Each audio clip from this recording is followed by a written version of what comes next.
Live. All right. Hello, everybody. US Open edition, awesemo.com golf show, Tuesday, 2:30. You know the drill. Myself, Ben Reza, here with Tim Frank. We're ready to go. We got Pebble Beach. We got all sorts of things to talk about. And right off the top, we're actually going to get right into it with a giveaway. So we have something really cool at the site. Want to tell people before we get egregious and then they click out of the video, Tim. I figure we gotta start it before we start Yeah, talking. get it in there while we still have a couple people watching. So it's real easy. You can win 3 months of Awesemo Plus if you guess the winner of the 2019 US Open. So it's like a $210 value. All you got to do, find the pin tweet, reply with your guess on the Awesemo Golf homepage. You have to retweet and follow the account. Obviously, you got to do this before lock. Really simple. People can figure it out. It's a free roll. Why not take a shot? So everyone go and do that. Don't click off now, though. Watch the show because here we go. Obviously, we got this at Pebble. It's going to be wild. I mean, right off the top, little plug to Rory for just decimating. Did you watch Sunday? Just unstoppable Rebel Force. Yeah, the week after I go all in on Rory. You and me both. He eviscerates like the worst course that he's played this year as far as course fit for him. So that's how golf goes, though. Yep, it really is. And it just shows, when the top end players, and we talk about this a lot, when they get going, it doesn't really matter where they're playing. Because that's not a good course for Rory. I don't know how you argue it is, and neither is this. But what do you think, before we dive in? Obviously, we're going to get your thoughts on the course. Just on a super macro, do you think it's like crazy brutal, or with calmer wind, we might see a decent scoring opportunity? I think it depends on how firm they can make the course. I think that really is going to be a huge question for me. Because it seems like they keep talking about how they want it to play firm and fast, but then you hear about the people that are on the ground now and it doesn't seem like it's that firm. But I mean, that'll have everything to do with it. Because it's a short course, right? So like length really isn't going to be a problem. And then if you make it firm and fast, it's going to play extremely short, but you're not going to be able to keep the ball in the fairway. You're not going to be able to keep the ball in the green. So I think if it's firm and fast, you're looking at, like even par as the winning score, kind of like we saw when GMAC won it. But if if it plays softer, the wind's not supposed to be up. Yeah, you could have some scoring opportunities, but I'm assuming it's going to be very difficult. I'm going into it thinking, yeah, like -1, -2, that could be the winning score. That should be the winning score. So. Yeah, I think I'm with you. I mean, it seems like they'll be able to get it firm and fast. I've heard it's really hot out there. I don't know about the rain situation, but the wind, I will say the wind looks better than you would have imagined. So maybe that helps a bit. Obviously, the rough is grown out. You want to just give a quick preview of what Pebble's about? Obviously, we got a coastal track. Don't hit it in the ocean. Yeah, it's short, 7,000 yard, right around there, par 71. They'll be playing for the U.S. Open. Poe Greens, like you said, right on the coast, so coastal track. Wind could be a problem. Doesn't look like it'll be super windy this week, but I don't think it takes a lot of wind for it to be problematic. A 15-mile-an-hour breeze when there's no trees and you're right on the water, and thick rough, small green, small fairways, that could still be problematic. So yeah, they play the Pebble Beach Pro-Am here every year. It's part of the rotation, but I mean, I'm really not putting any stock into that. It's just like completely polar opposite setup. It's one of 3 courses in the Pro-Am rotation. They set it up super easy.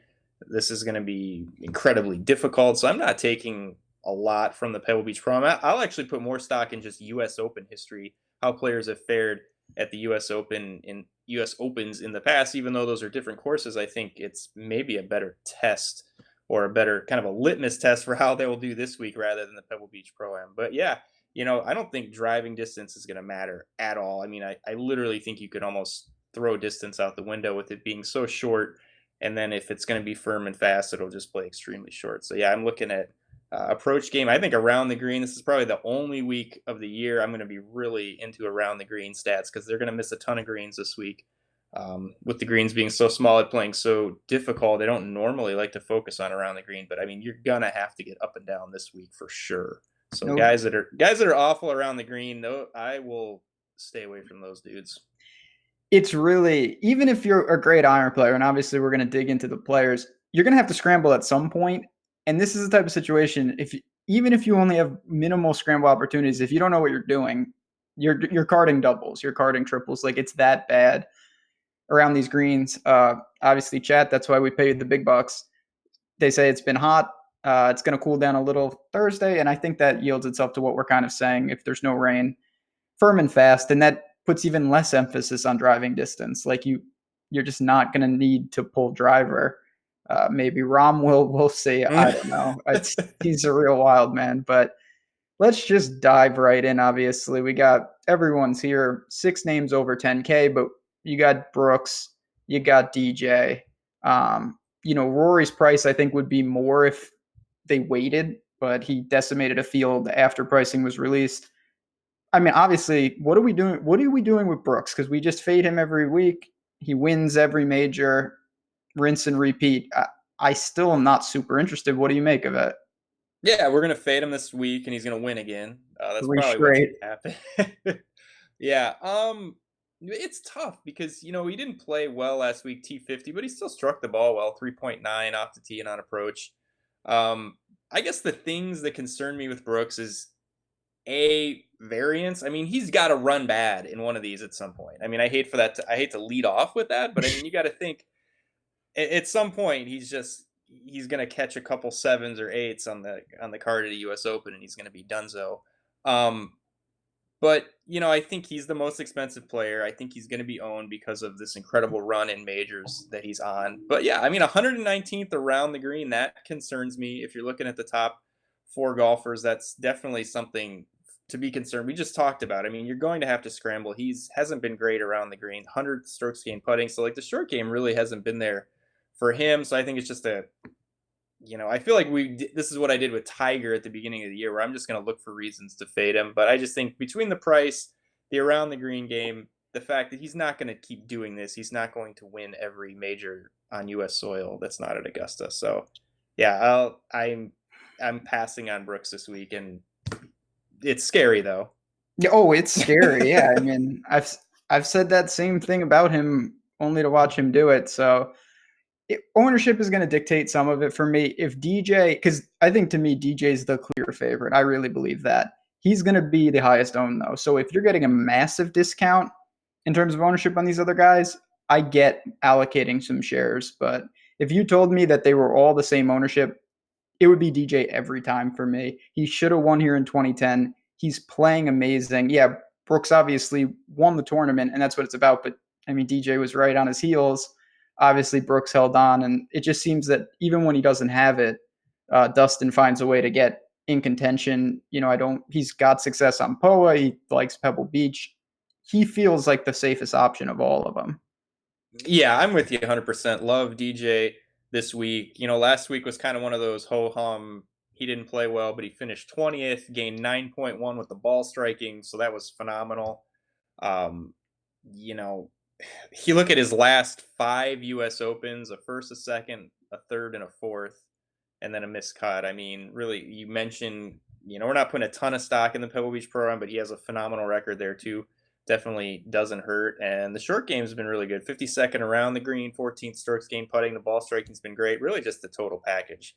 Like you said, seems like the safest option at the top. I really like him this week. Definitely like him more than Brooks, more than Tiger. Rory's interesting because, like you said, he's underpriced due to what happened last week. If the pricing would have come out at its normal time, Monday afternoon, I think you'd see him be way more expensive, or I guess it can be way more expensive, be more expensive than he is. But a little worried about the course fit for Rory. Missed the cut at the last 3 U.S. Opens. Doesn't seem like the best test for him, but neither did last week, and he just smoked the field. So that's the thing with Rory. So not that it's easy to figure out in the terms of should you roster him, but Rory is the kind of guy, if it's the right setup, if it's calm, he can take, he could win going away.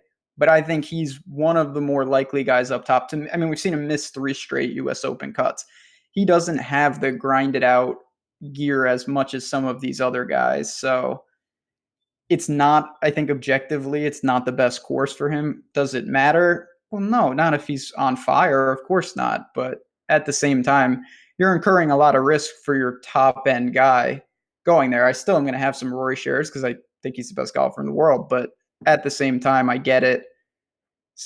I mean, we have to talk about Patrick Cantlay. He's another guy that it's hard to find a red flag other than I'm not sure he's as good as this price, but coming off the win at Memorial, he's a West Coast Scott Poa stuff, great ball striker. What do you make of him at flat 10K? Yeah, he seems a little expensive to me. I mean, yeah, he was great. He's been great. He was great at Memorial. The ball striking's been phenomenal. Seems to have the all-around game, but it does feel like we're kind of buying high. It's like I feel like he's kind of at the peak of what he's going to be. He's just been running a little bit hot, and I mean, he's a great player. It's hard to really poke any holes in the game, but I think at 10K, just a little bit too expensive for me, and we're just kind of getting him at the crest here, right at the peak of his game and probably the peak price point where you would see him in a major. So probably not for me. I'd rather go down to guys like Fowler, JT, or just get up to Rory. I'm in a similar boat, and I mean, it's fine. Segue, let's just do it. To me, the 9K range is loaded. It's just every golfer that, with a little tweak, would be in the next batch. I don't view them as, a secondary tier in terms of overall talent. You got Rose, JT, Ricky, even, Day and Rom, we'll talk about, they're a little more erratic to me, but still interesting. Justin Thomas couldn't make anything on the greens last week. Low key looked sharp, though. I'm definitely intrigued by him, and obviously Rose and Ricky are two guys that I always like to play. Yeah, I'm with you. Fowler seems to fit the mold of especially a U.S. Open at this type of course. Doesn't rely on length, has a great all-around game, has a great short game. I think he's a good safe play. Don't love him. Rose always seems to be the forgotten guy. The ball striking's been solid, but yeah, I love JT at 9,300. Struck it great last week. He was T20, gained 6.7 off the tee and on approach. And then, like I talked about last week at Memorial, it looked like he flamed out with the missed cut, but on Thursday he was great. Gained, I think it was 4.1 with the ball striking just on Thursday.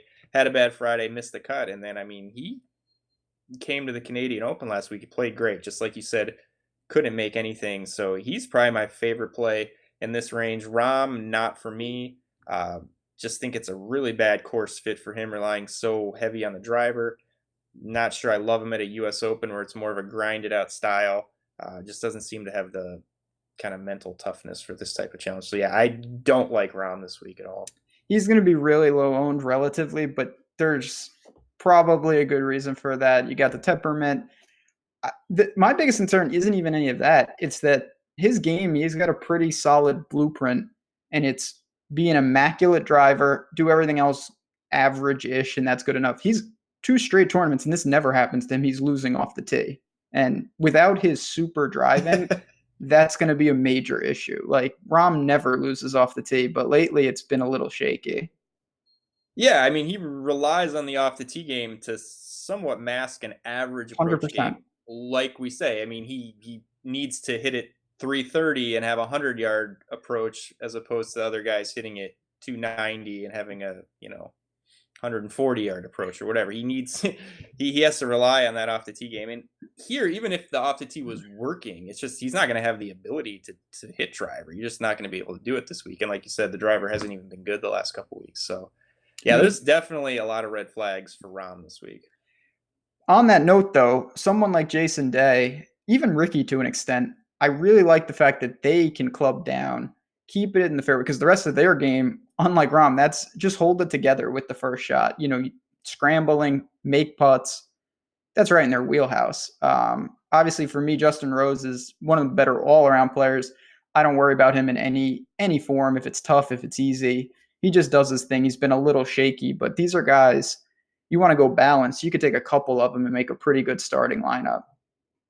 Yeah, I think balanced is going to be popular, and I'm not opposed to it, especially just with the type of course. It's really, it's going to hinder these guys at the top who, even if they don't rely completely on length, they're all long. Brooks, Rory, DJ, they have more to their game, but it's you're taking a huge advantage away from them by taking the driver out of their hands, and just a tough track. You're going to see a lot of variance. It wouldn't surprise me to see a couple of these guys at the top miss the cut at a U.S. Open where there's going to be a lot of big numbers made. I mean, I keep thinking back to the U.S. Open at Olympic in 2012, which was GMAC, Furyk, and Webb were the top three. I mean, I think if it's really firm and fast, I think you could see something like that. I mean, really, length not an issue at all, and it's almost just becomes hit the fairway, great approach game, and then scramble your ass off. So I hope it's like Marion. But that's neither here nor there. Yeah, I mean, it's such a unique event because when the conditions get to a certain level, I mean, we've seen it. How many other tournaments do you look and you say, man, Rory's missed 3 straight cuts? Guys are littered with missed cuts. It's also, right off the top, if you don't know this, it's not top 70, it's top 60 here. So that makes it even harder to find the weekend. You're going to see, we've seen time and time again, big names go down. I'm just hoping to get a 5 of 6 lineup. 5 of 6 is really that's the new 6 of 6 now. It's 2019. I mean, what can we say? So it's tough. Obviously, it is what it is. If chalk goes down, that's the way it's going to be. Anyone else? I mean, we can kick right off the top. We got Fleetwood, Decky. They start the 8K range. This is where, like naturally, you start to take on a little more red flags and a little less safety for one reason or another. You go into your boy Decky up top, or you're back? Yeah, I think up a little. Why'd you give up? I'm back. I think I'm back. The ball striking at Memorial shot right back up, 7.4. He had gone 3 or 4 events where he wasn't playing terrible, but just kind of cooled off a little bit, and the ball striking wasn't as great as we saw it earlier in the season. But he was awesome at Memorial. I'm looking at around the green. I've started to ignore the stat strokes gained tee to green because I feel like too much around the green. I don't really care about that. But this week we're looking at around the green. So he's 3rd tee to green this year, 10th around the green. I mean, great ball striking. If he misses the green, he's going to be able to scramble. The question is with him is always, is he going to make the putts? But I guess we'll have to live with that. But yeah, I really like him. I like the ball striking, like the around the green game. 16th at Shinnecock, 2nd at Erin Hills, 18th at Chambers Bay. Yeah, I mean, he's only missed 1 cut at the U.S. Open, so I really like Decky, ready to get back on this week. The guy for me that I really, I would love to have a hot take on every golfer in the field. The guy I cannot figure out is right above him is Fleetwood. We haven't seen him as much. He was on the cusp of winning multiple weeks in a row. He didn't do any winning. What do you make him? He's got some good U.S. Open pedigree, obviously, last couple of years. I like Decky more than him personally. Yeah, I like Decky more than him as well. Like you said, 2nd at Shinnecock, 4th there in Hills. He hasn't been playing bad, just hasn't quite been what we're looking for. But I think this could be a good setup for him. Tough conditions, I think, are kind of something that he thrives in. And it's hard for me to play him over Decky. I just feel like Decky's kind of clearly a better play, but yeah, I wouldn't mind Fleetwood at all this week. He's tough. I mean, I'm not sure exactly where that ownership will fall. And then, you work down a little. Obviously, Xander's always he never fits for me. It's really difficult. Good driver of the ball. Obviously, he's got some things there. Adam Scott's playing phenomenally. Now the price is a little up. There's no doubt about that. But you've got him. You work down to, the Kuchar. Finau is like old news. Paul Casey's just sitting there. Anyone else in that mid-8s as we work down? Yeah, I'm with you, Xander. I don't want to say he's 100% reliant on the driver like Rahm, but yeah, the driver is a big part of his game, so I don't really like him. I think I'm going to Scott. I mean, he's been good. Crazy. He was awesome at Memorial. Really kind of put in a winning effort there. 14.3 with the ball striking is absurd over 4 rounds.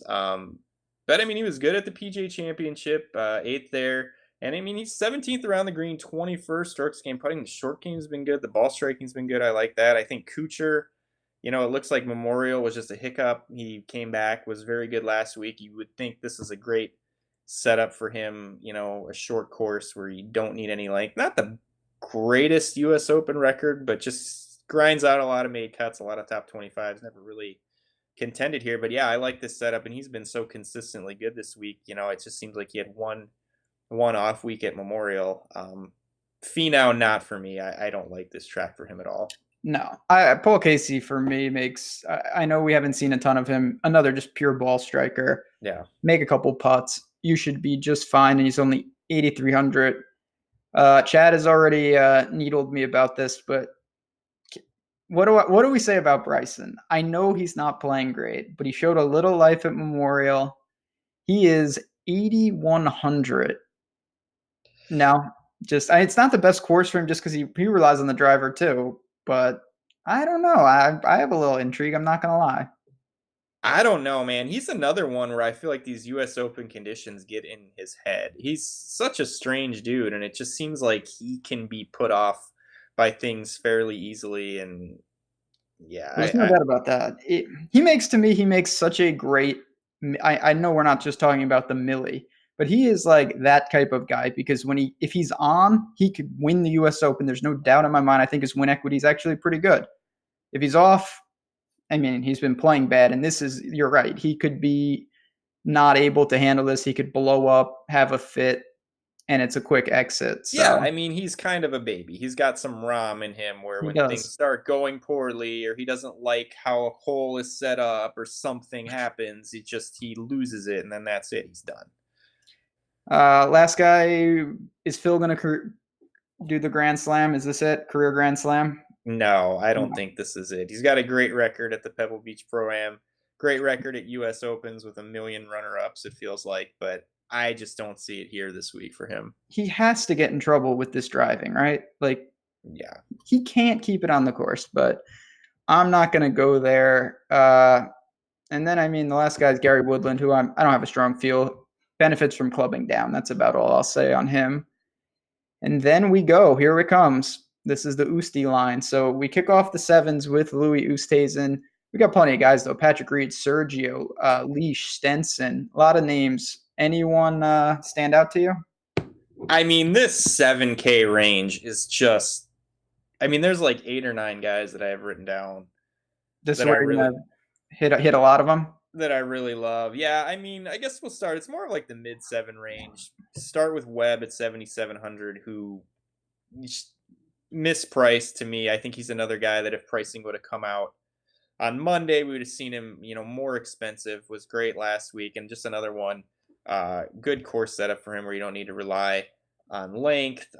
Very good around the green, 12th around the green. Won that U.S. Open at Olympic that I was talking about, where it's like the short hitter's paradise. So I like Webb. Stenson. I mean, I still don't know what to do with the guy. Just brutal everywhere else besides approach. He was better last week. I think, what was he, T8? He had a top 10 last week. It was kind of his best finish of the year. Approach game has just been insane. He's gaining 5-6 shots on approach every week, but he's one that I struggle with. I think he'll be popular based on the approach game, and there's a lot of other guys that I really like in this range. But I mean, the off the tee game has been bad, the around the green game's been bad, the putter's been bad, and this is not a place where you can just rely on approach game. Like I think it'll mask his off the tee problems a lot, like we talked about last week. But he's going to have to scramble, and that's going to be problematic. So he's kind of one I'm on the fence on. I love the approach game, but I think a lot of people are going to love the approach game. I'd have to see how popular. Do you think he'll be chalky this week? I think he's going to garner. I mean, he's not going to be polarizing chalk in the sense he stands out, but there's no way to me he's going to be under-owned either.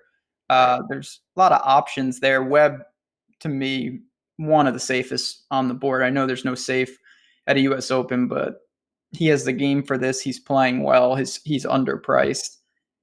After that, though, to me, this is a great GPP, like, I don't want to say dart throw range, but you've got guys like Leishman, Patrick Reed, Oosty, a lot of red flags. But these are, I think winner type guys where they can get in the mix when they get going. The one other guy, Sergio, I'm pretty cold on him. He's just not firing right now. I like the price, but I know for me, this is a range I'm going to attack on most teams. It's just what type of player do I want? Do I want safety with a guy like Webb or extreme danger zone with a guy like, Oosty or Reed? Yeah, Usti is extreme danger Extreme. zone. We don't even know if he's going to tee it up on Thursday. That's part of the danger. He does scramble well, which is what you need. I think it's a pretty fair, not a hot take to say that Sneds might be the most popular play on the entire slate in terms of ownership. And I think for good reason. He's just mispriced in my book. Yeah, best finish of the year last week. He was 4th. great on Poe, won the Pebble Beach Pro-Am twice, has like a sneaky, really, really good record at US Opens, T17 or better in 7 of his last 10 US Opens. But I mean, he's a guy that scares me as chalk, as someone who the ball striking kind of can come and go. I don't even know if I would say it comes and goes. It's either kind of like average or below average. And there's a lot of other guys in this range. I mean, yeah, I there's a lot to like with Sneds, but I mean, if he's gonna be chalky, and I don't have any problem going in about 10 other directions from him. That's the real thing. I there's nothing against Sneds. The record speaks for itself. I really liked him last week. We know he can get crazy hot. He can handle tough conditions, but there's a lot of options here.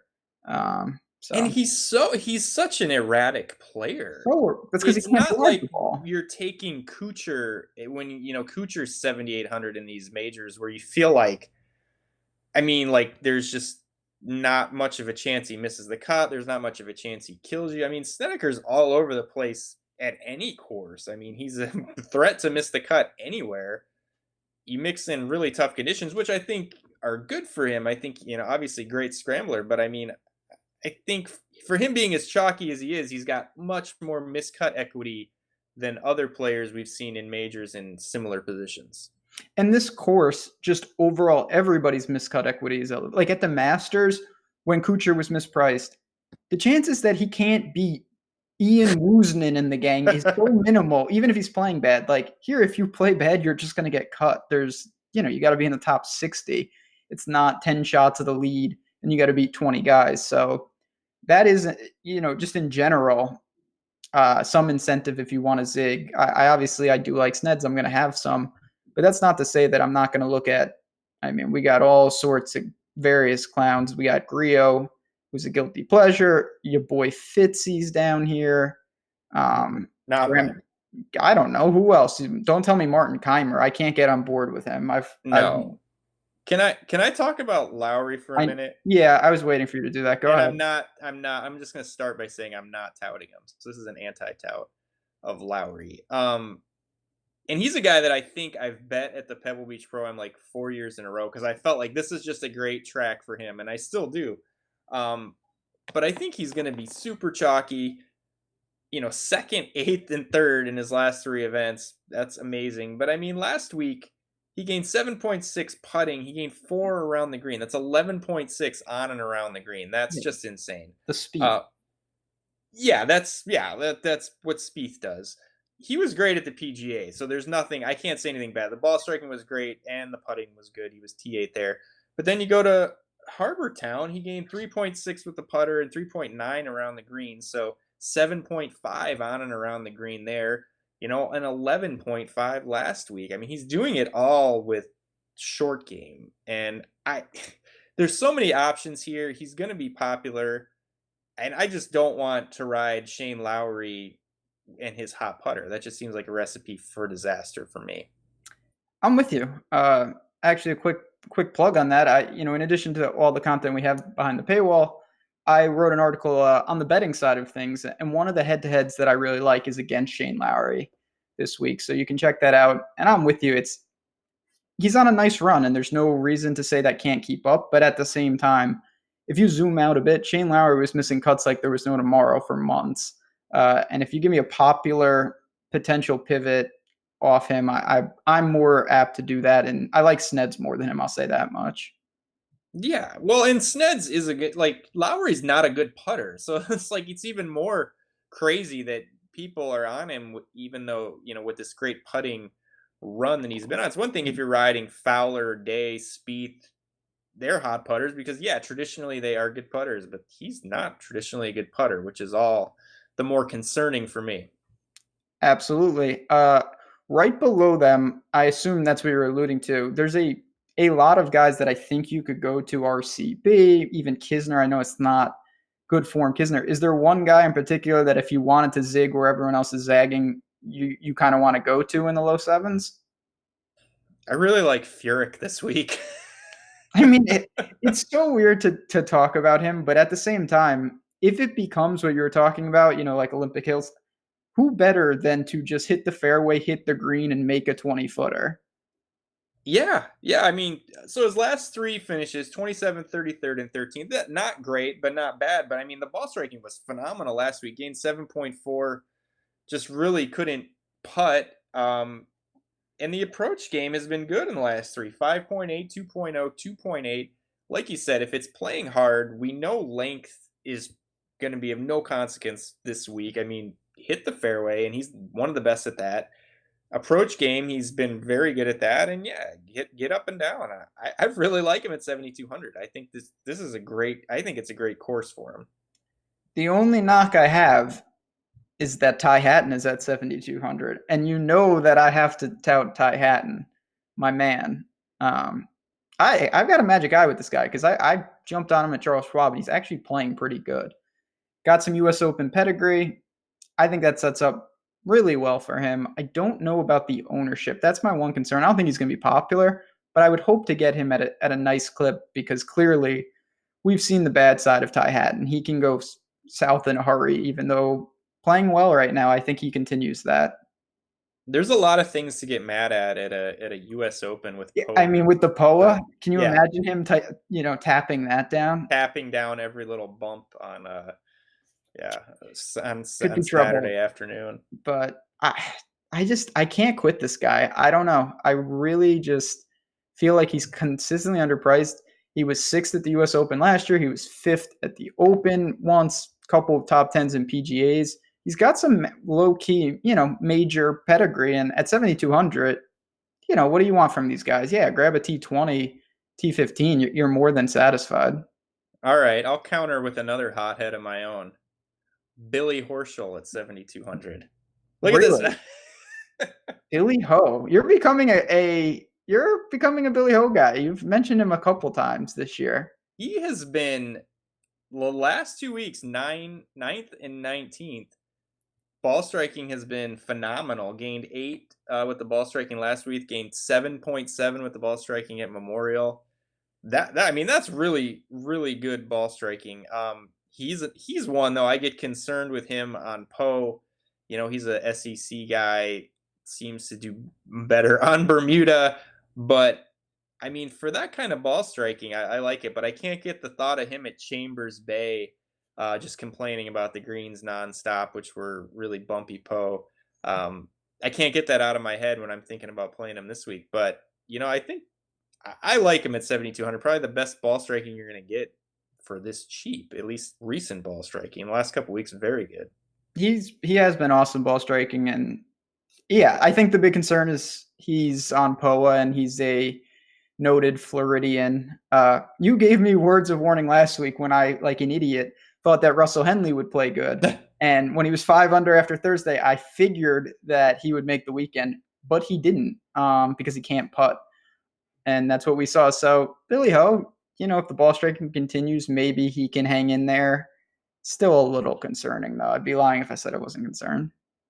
Oh, it's very concerning. If What? this if this event was on Bermuda, I'd have the winning Millie Maker lineup easily. But Just the that's Poe the Poe is throwing a couple wrenches in that. close stacks. What about CT Pan? You have any interest there? Obviously, I feel like he quietly won this year. People don't know he Yeah. won. I don't know what was going on that week. Game is just in good shape. Not a long hitter, just a quality player who won't be popular. Yeah, I'm with you. Kind of a short track specialist for sure. And this is a loaded range. He's one of the guys that's not going to get a ton of ownership because I think there's just so many names to go with people that people are going to like. I don't think anyone's mentioning Pan. Yeah, I'm definitely down to play some CT Pan this week. Put on the board. Chat wants to know, and we never have a feel on this guy. Any Hao Tong Lee interest? I mean, I feel like he is the new Thorbjorn Olesen. Yes, that is a sharp, sharp sentence. I agree 100%. You just, you kind of sprinkle him at the majors, and like once out of every like 6, he's gonna contend like top 5 or top 10 and surprise everybody. So yeah, in that regard, I would play a little bit of him, but again, there's literally 6 or 8 guys between 7K and 7,500 I'm playing ahead of Hao Tong Lee. Well said. I agree 100%. He's got upside. We've seen it. Seemingly comes not Siwoo Kim random, but not random It's either. pretty random. Yeah, It's it's not pretty sure random. where it's So coming from. that makes it difficult. Maybe in certain settings. Before we dig into the cheapies, Thomas Peters, will he avoid snowmen? I mean, he's playing all right. It's just really hard to imagine he doesn't really have some bad holes. There should be props on Thomas Peters. Like, will he break a club? Will Yes, he throw a club in the Pacific Ocean? Will he possibly. withdraw? Doubtful. I That's mean, will he make a 9 or bigger? It's like probable. we could have a lot of fun with some Thomas Peters props. That man, yeah, I mean, I just remember him destroying a club at the British Open a couple years back, and he gets crazy, crazy hot, and he has crazy bad holes. So he's another one I always get sucked in. I don't think this is the greatest fit. He can't avoid the blowups. He can't avoid the blowups, and length is one of his big advantages. That's going to be taken away. So, if this was a 7,800 yard course or 7,600 yard course, 78's a little egregious. 78. Ooh. Yeah, Doral, I think, is probably about the only 7,800 yard course we've ever seen. I would say, yeah, course fit is good. If you can avoid the blowups, if you can avoid the big numbers, but it's like he's gonna have to avoid all the blowups and all the big numbers and do it without hitting driver, which is one of his biggest weapons, if not his biggest weapon.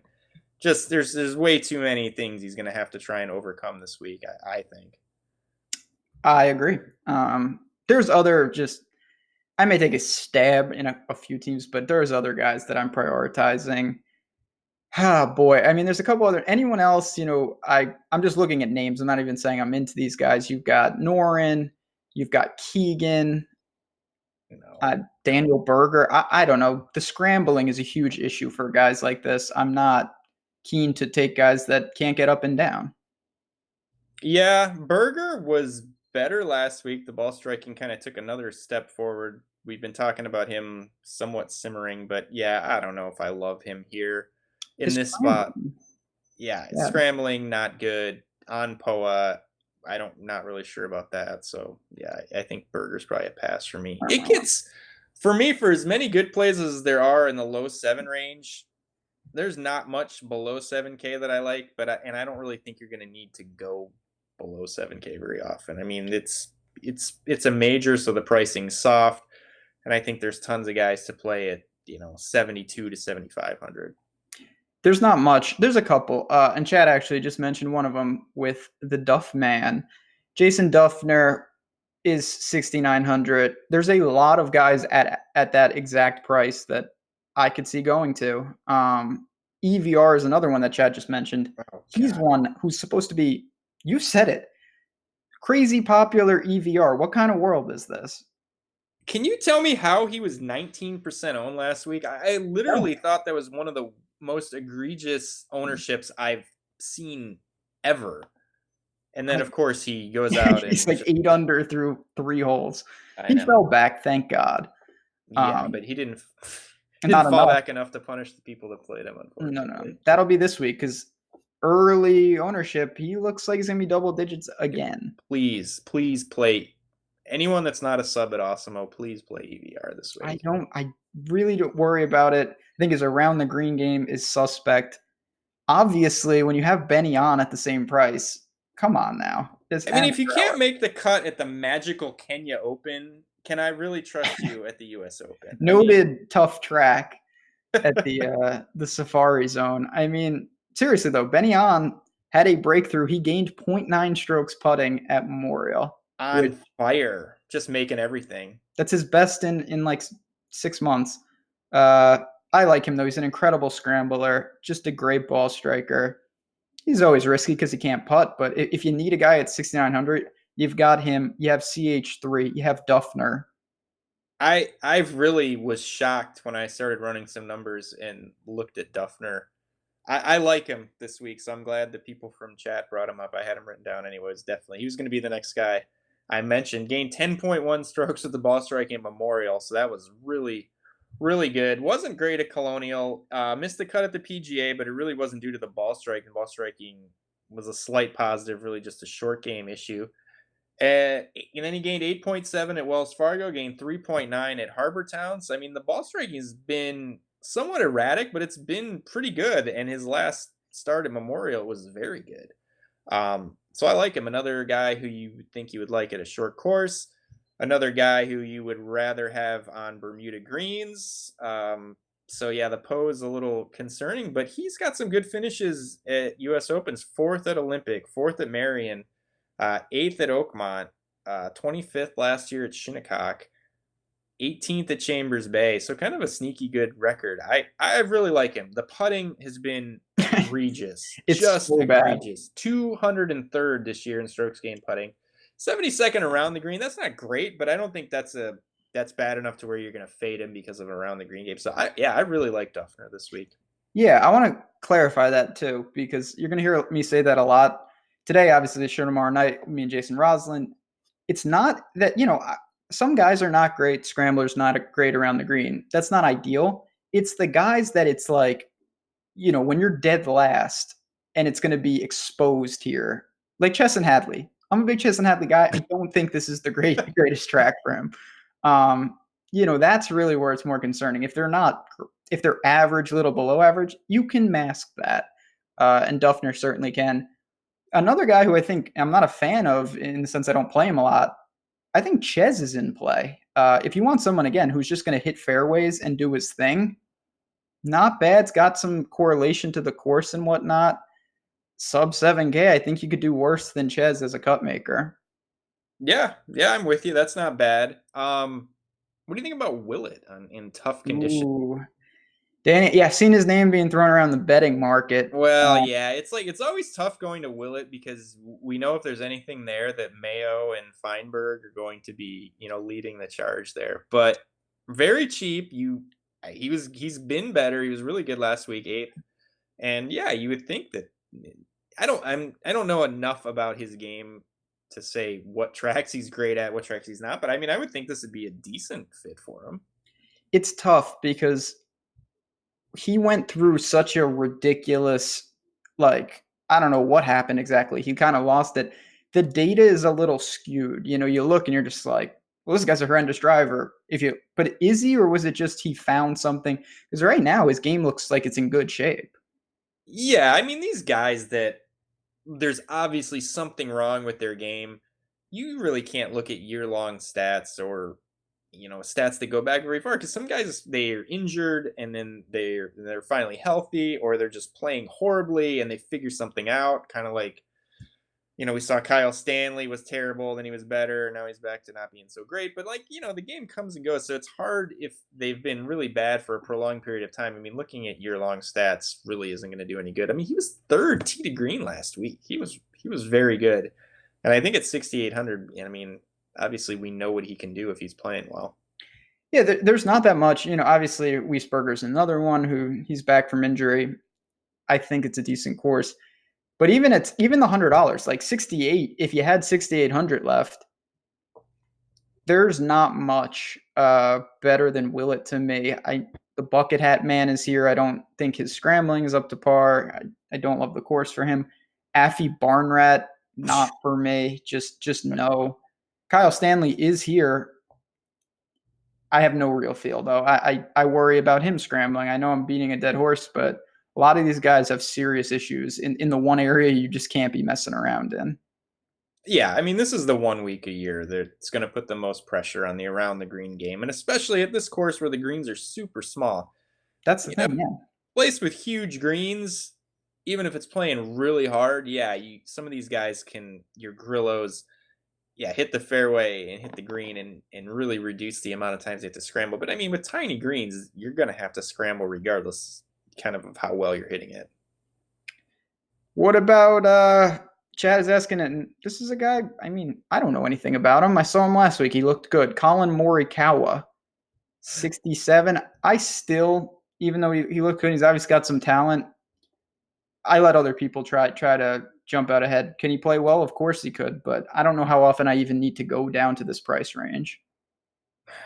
I mean, okay, if you want to play just play Scotty Scheffler at 6,700. I mean, I think we've seen a lot more out of Scheffler and he's exactly the same price. He was T27 at Aaron Hills.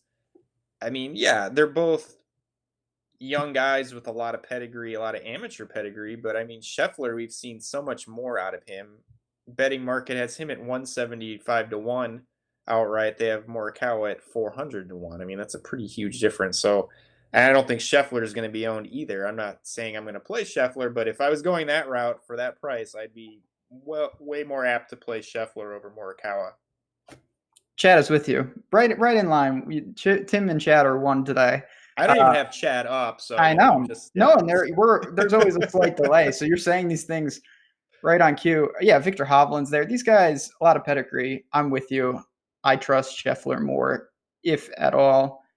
After that, good luck. You are a better man than me if you can find anybody in the mid to low sixes, because I just can't. Yeah, I mean, Nick Taylor at 6,500 seems. I don't like him. I don't think I'm going to play him. But if I had to go that cheap, he would probably be where I went. But yeah, it doesn't inspire a lot of confidence. And it's just I don't think you need to go down here. That's the thing. I mean, it's not. There's plenty of guys. This pricing is soft enough where I don't think you need to play with fire down here. No, there's a lot of people who aren't real. Rob Oppenheim, the flat man. Are you ready for this? Remember I touted Michael Glick last week, and that worked out so well. It was win some, you lose some.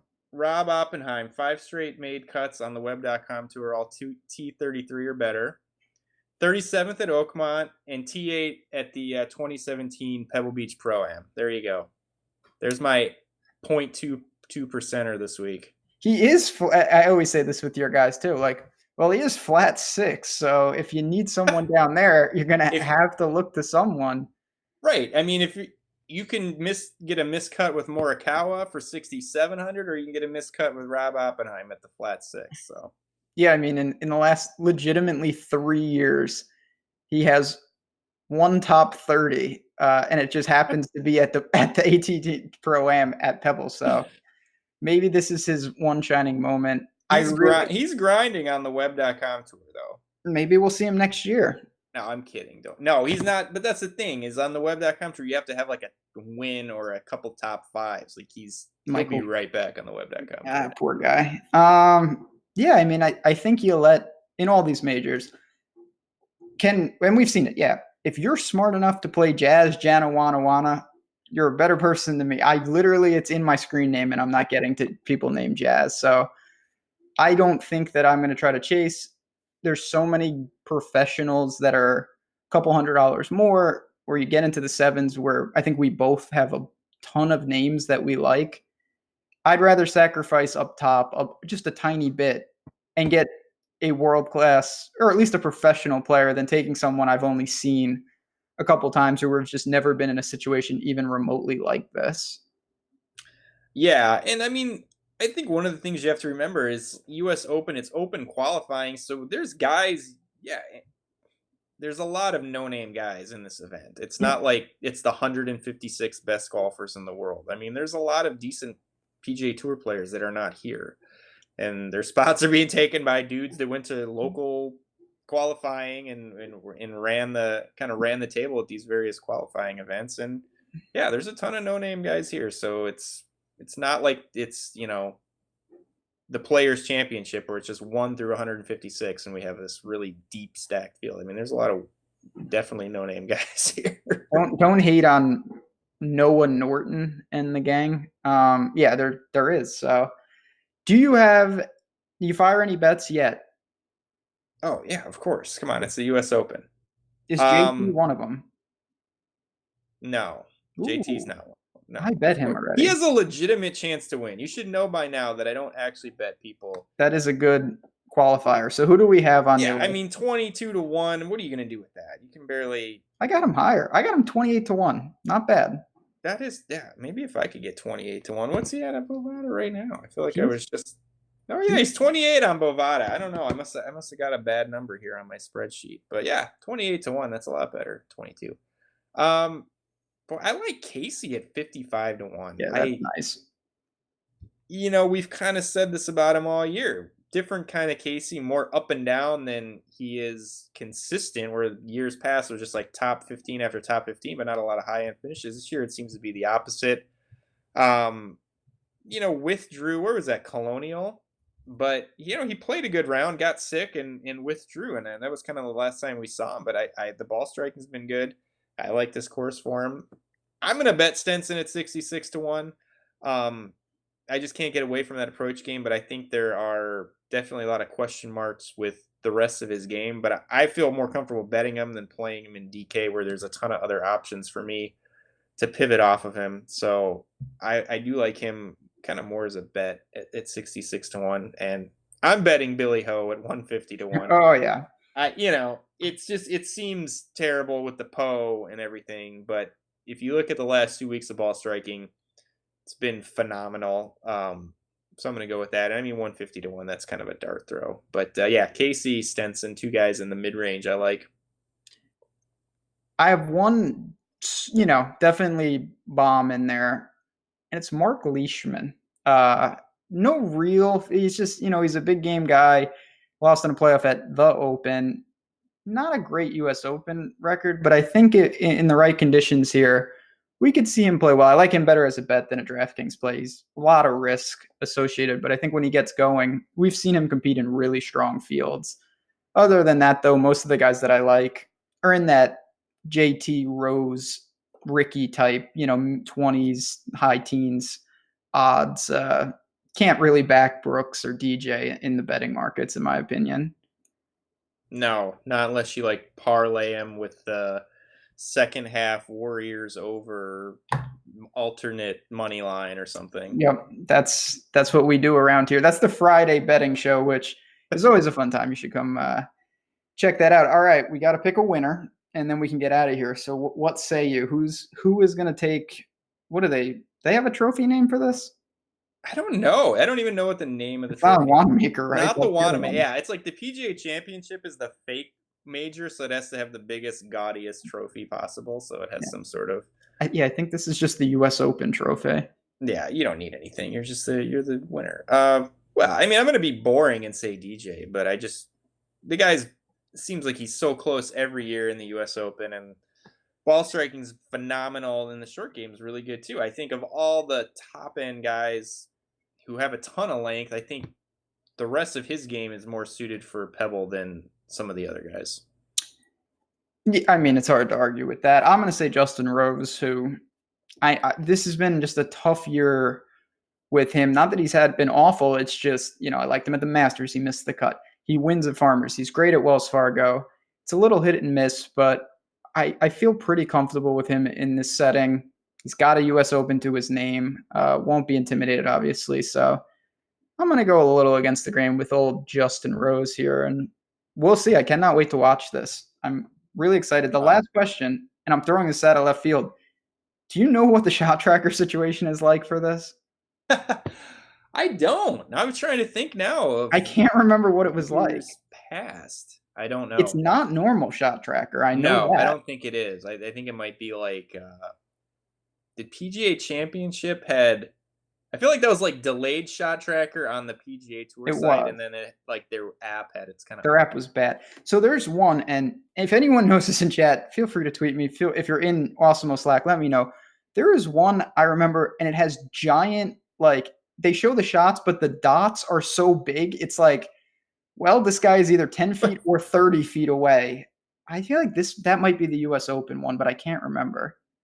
I don't know. I feel like a couple years ago, that's how the Masters one was, where it was like you couldn't tell if the guy was on the left side of the fairway or in the woods. Yeah. It was like that's how big the dot kind of encompassed. But well, no, this is going to be awesome. Especially, I love it on the West Coast, so it's more kind of like primetime viewing. That's really awesome for me. It doesn't start early in the day. You kind of watch it later in the evening. So, and it's just a great venue. I mean, it's a really kind of a picturesque venue too. Just kind of good watching. A little bit like Augusta, it's got just a better feel to it than some of these other courses. It doesn't really get better than this. So on that note, we'll bounce on out of here. Obviously, chat, as always, we appreciate you. If you can hit the like button, that would help us. Tomorrow night, me, Jason Roslin, we're doing ownership. We're doing pivots. We're answering your questions from chat. So come on by. Obviously, again, if you haven't signed up, use the promo code JazzRaz. You get 50% off your first month. And you can come on in and you can get Slack, projections, articles, all that good stuff. So let's see what we can do with the old US Open. If Brooks doesn't win, that's a step in the right direction. Baby steps on this show. We got a shot. We We got a got a shot shot. if he doesn't win. That's right. So good luck, everyone. Any questions, find us on Twitter. We'll be back next week. Take care.